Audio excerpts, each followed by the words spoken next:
It's autumn here, and in the spirit of using things when they are most abundant and at their peak of freshness and taste, I thought today I'd take you along with me as I do some fall apple stuff.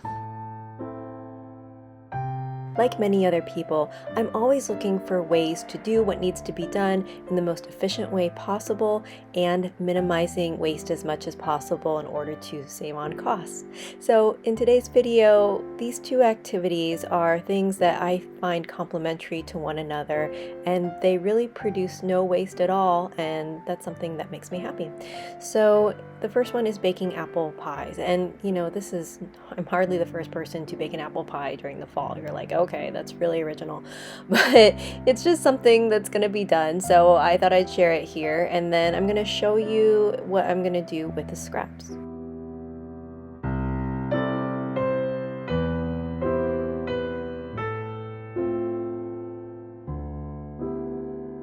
I do try to use the best apples that I can comfortably afford and find.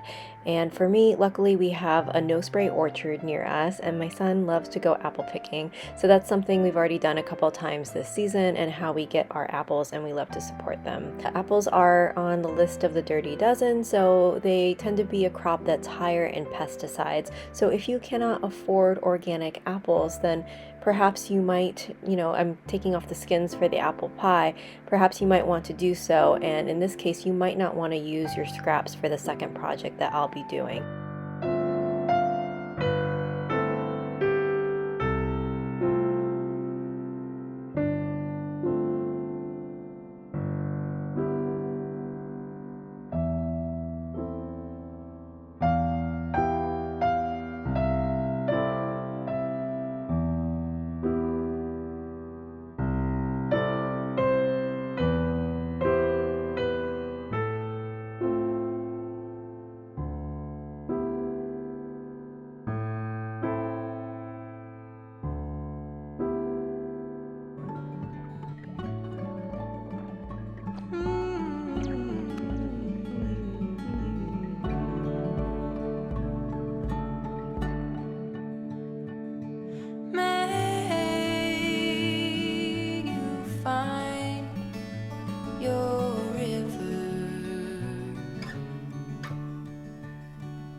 It was time for a little coffee break.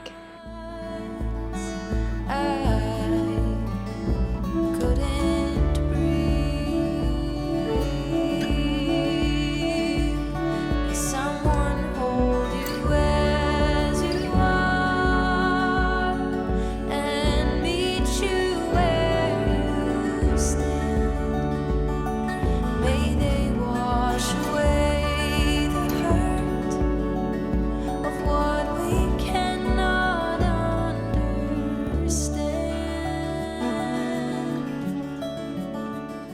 Lattice crusts are definitely a little bit more work, but personally I think they're well worth it because they're so beautiful.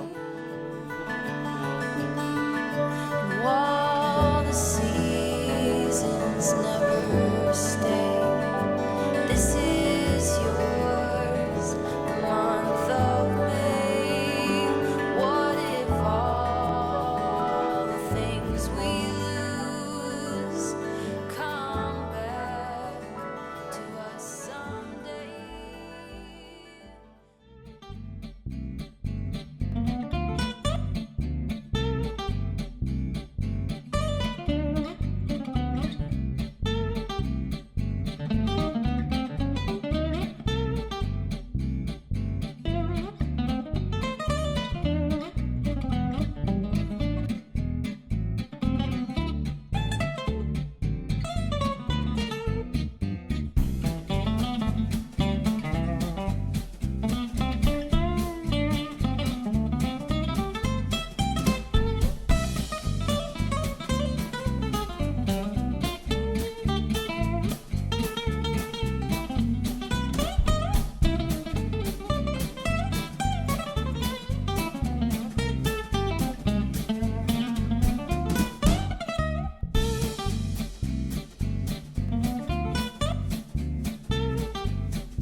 Remember those apple scraps? Well, we're going to use this for the second fall thing to do with apples, which is to make apple cider vinegar. This is something that I've always wanted to do. It's actually my first time doing this, but it's something that I think I've put off because I was like, well, apple cider vinegar isn't that expensive. But along with many other things, I have seen the price go up a little bit. And so I thought maybe it would be a good time to start learning. And if you saw my sourdough video, it's something like making sourdough bread, where in the off chance I can't find it or it just becomes too expensive in the future, making something that I use on a daily basis can be really helpful, and I think it's a skill worth having for me and my family. So I am going to try doing this.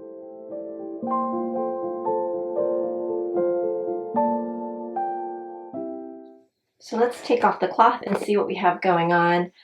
So here are the apples. These have been sitting for about a week and a half, 2 weeks. And now you're supposed to go in and stir this every day. And to be honest, I've forgotten. So I'll let you know how that works out. They say that that's okay. But I should have shown you before I started stirring. Do you see the bubbles here? Let me try to zoom in so you can get a better look. Yeah, but you can see kind of the bubbles going in there, and that means that the apples are fermenting, that things are happening, so that's a really good sign. I don't see any mold, and that's something that you want to watch out for. So patches of mold, depending on your comfort level, you might just want to start over and make a new batch, but so far I don't see that. So I'm just going to stir down and make sure I get to the lower levels at the very, very bottom where some of the sugar might be sitting there. Just make sure that the apples get resubmerged, because as you notice, they are going to float up to the surface. And if you have a weight or something, you can sit that on top. All of my glass weights are meant for smaller jars, so that's why I'm doing the stir method. I hope you all enjoyed this video. Thanks again for watching, and I will see you again soon.